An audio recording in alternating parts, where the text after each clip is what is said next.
Hey guys, it's Voultar here, and I'm asked so much to do a video that doesn't require a lot of advanced skills, that anybody could do, anybody could pick up on, and try some things out for themselves. Well, I think I've just found the perfect candidate. I have the super old-ass NES controller that I think I've had since I was a kid.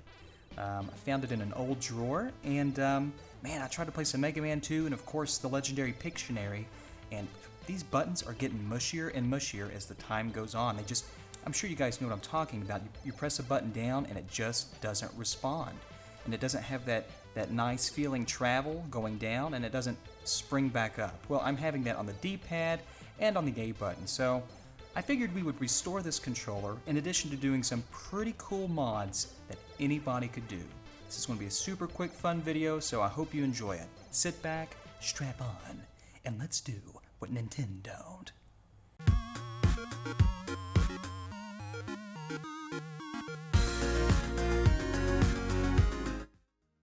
Now, we've already made note of a couple of different issues, one of those being the spongy D-pad that just doesn't respond well, in addition to an A button that suffers similar fate. But other than that, let's just take a quick inspection here, and as you can see, clearly we have a bunch of dirt, all in these little crevices here in places, all these little nice articulations of detail. It's quite nasty. So what we're going to do is we're going to address the mechanical issues. And real quick on that note, I'm going to show you a couple of different things that you can do to any game controller that uses membrane pads. That's either very easy to do if you just have some subtle trouble, or if it's really not responding to anything regardless of what you do and your controller still feels real spongy, there's something else that you can do that will hopefully keep you from having to buy those shitty third-party controller repair membrane kits. Nonetheless, let's flip this around and let's start breaking the controller down.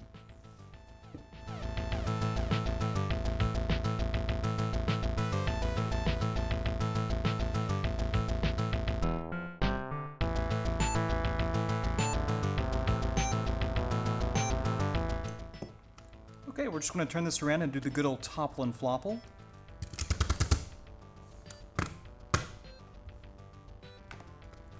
Okay, let's just let this all come apart.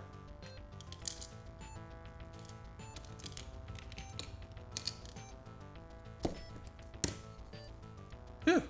Okay, now before we start talking about all the membranes and buttons, let's start cleaning this, because I really want this to look good. And I really want to clean these up. So we'll set all of these other small components to the side. We'll discuss those later. Right now, let's just work on cleaning these two shales. Now, there are a variety of different ways and techniques, of course, that you can clean this. You could submerge this in some Dawn dishwashing liquid, for example, and just let sort of the degreaser do all the work over time. But I really don't want to jeopardize the integrity of the adhesive that holds our little front facing on. So what I'm going to do is I'm just going to take some good old-fashioned IPA. I'm going to saturate a rag here. I'm just going to start cleaning all of these areas where you can see all of this dirt. We're just going to start roughing this out. And really, this rag and the IPA is pretty much the only thing you're more than likely going to need.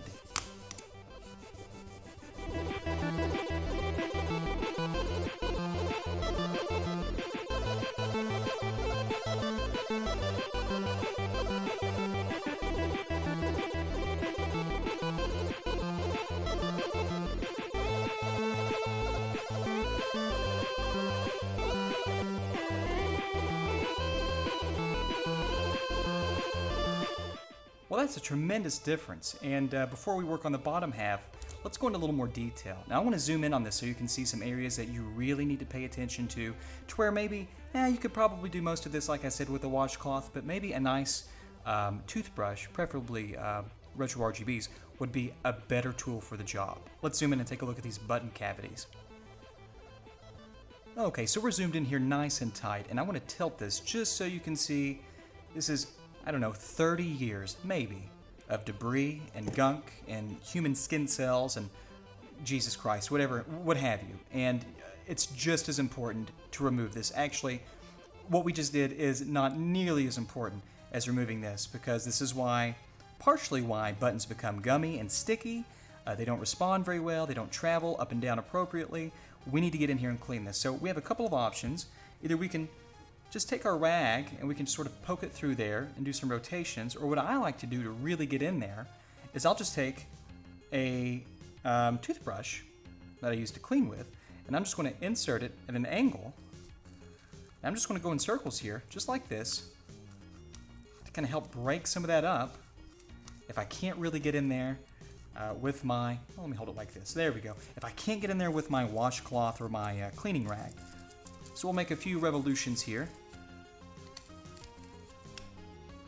And yeah, there's some really nasty crap in there. So let me get my rag if I can. Now I'm actually going to take my rag. I'm going to take this tool here. I'm just going to wrap my rag around this tool. Maybe this will work. This might be too thick. And then I'm going to take that unit. I'm going to jam it through the hole. That's what she said. And there's plenty of alcohol too in this. And we're just going to rotate this and agitate, hopefully, that crap off of the inner walls or the cavity of these player buttons.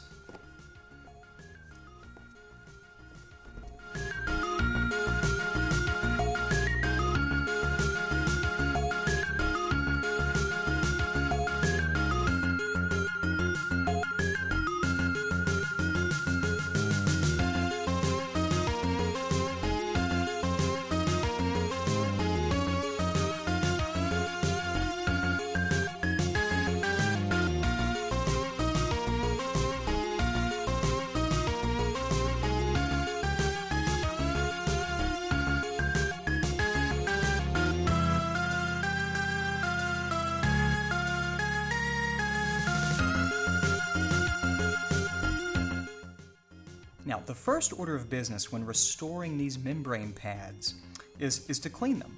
But you want to be very careful when you do that because you can easily rip the rubber. It's not the strongest material in the world, and we need to clean both the top and bottom side. So the way I start that is, I'll just take my IPA and I'll just drown the shit. Just like that.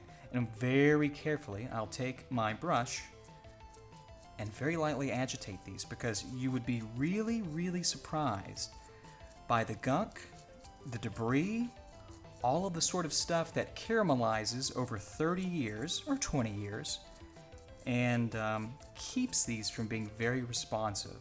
And it doesn't take a lot of force to do what I'm doing. We're cleaning these. We're not trying to scrub them to death. Just being very gentle, and we're cleaning.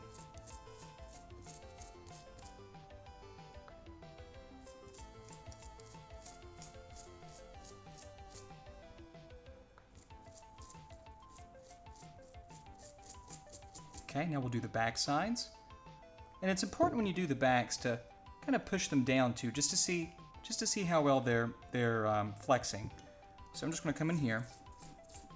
I'm going to clean the backs. Not a lot of force. It's really like this. This is what I'm doing. I'm barely applying any pressure because, like I said, these can be very delicate. That's good for the A and B buttons. Let's do the D-pad membrane. Nice and easy. And I don't care what anybody says. Well, I could be wrong. But find me a third-party repair kit for the NES controller that even resembles remotely the original equipment. I've not been able to do it. I don't think anyone else can either. I'll tell you what, though. If you remember the DaXX repair kits, do you guys remember those? The DaXX repair kits you could buy at Kmart and Walmart and KB Toys. To repair your NES controllers with sticky buttons. Basically came with new membranes. And I think it was officially licensed by Nintendo. Really cool. Those were excellent. Haven't been anything that good, or there hasn't been anything that good in many, many years. Now, here we go. We're going to fill these membranes, and we're going to see how responsive they are. That's nice. That's nice. Nice, nice, nice, and nice. These are okay, but let's just talk about something else. If you have a membrane that feels very spongy even after cleaning. What I recommend doing is, you can totally restore those 90% of the time. Go boil some water in your mom's favorite kettle and throw all of your membranes in there for maybe, I don't know, 45 seconds, maybe a couple of minutes at the most. It won't harm them, but it will totally restore the elasticity of this rubber compound. Trust me, I don't think anyone has really ever spoken of that sort of technique before, but I'm telling you right now, if you ever have a membrane that, regardless of how much you clean it, just feels really crappy, go put it in some boiling water for maybe 45 seconds to a minute and 15, in all honesty, and take it out. It will feel brand new. But nonetheless, the controller's clean, our membranes are clean. We'll let these dry out. I want to talk about some other cool mods. Let's do it. Well, I have to say, we are looking super, super squeaky clean. I said we were going to do a couple of mods that anybody could do. Well, where do we begin? How about with one of these bad boys? Now, I actually have two of these. I have this classic Nintendo Power one, and this other classic Nintendo Power one. That Nintendo Power, I believe, sent you if you were part of the fan club. Now, obviously, these are reproductions, which is totally fine by me. But which one do you guys think? The other one or this one? I like this one. So I think this is what I'm going to start with. Maybe we'll do two different controller builds, but nonetheless, let's peel this and let's see if we can't apply this. So give me just a second. Now, there are a variety of ways that you can apply these stickers. What I like to do is I like to just take the whole sticker off, and I'll start by squaring up the bottom, just as you see me doing here.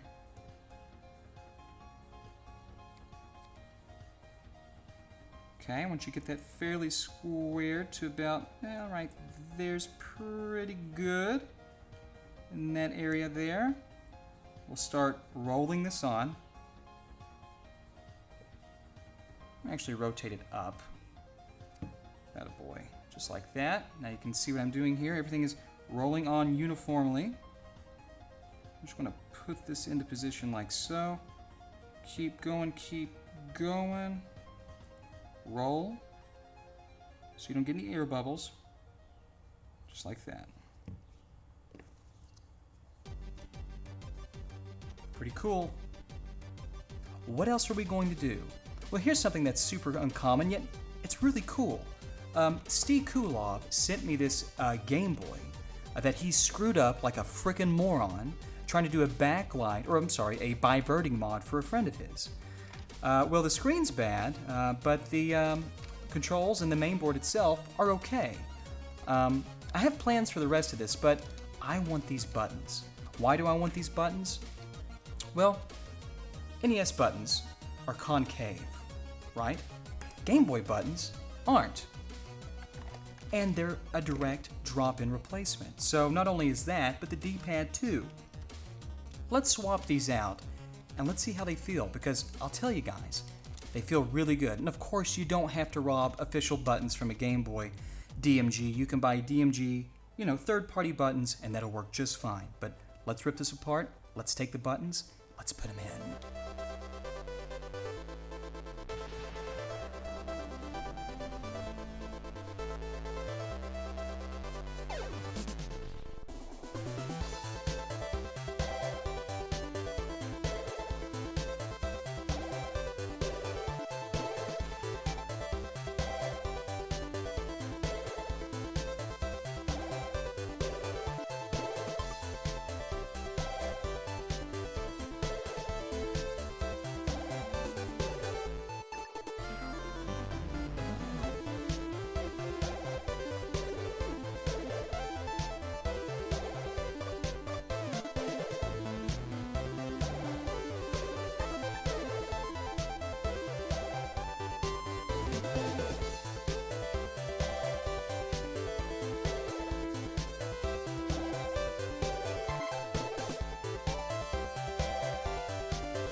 Okay, we got all the screws in. Let's just turn this around and holy shit.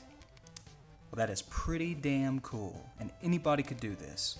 We've got our nice, clean, refurbished controller. All of our membranes have been spruced up, and yeah, that button response is fantastic. So we've got the Game Boy DMG D-pad. It feels so nice. And we have the concave DMG buttons, which are super, super, super nice. Having said that, guys, that concludes this super short little fun modding video. I hope that, you guys out there who want to try something can start off with something really simple and basic, and maybe this is the video for you. Otherwise, if you just wanted to make a cool NES controller, for your standard carry, it's great for that too. And as a matter of fact, this will probably be my default NES controller now because I just can't get over how nice that feels. But at any rate, guys, I hope you enjoyed this. It's been a very fun time for me. I appreciate everybody's encouragement and words of sensual wisdom. Take care of yourselves. Have a good evening. We'll catch you later.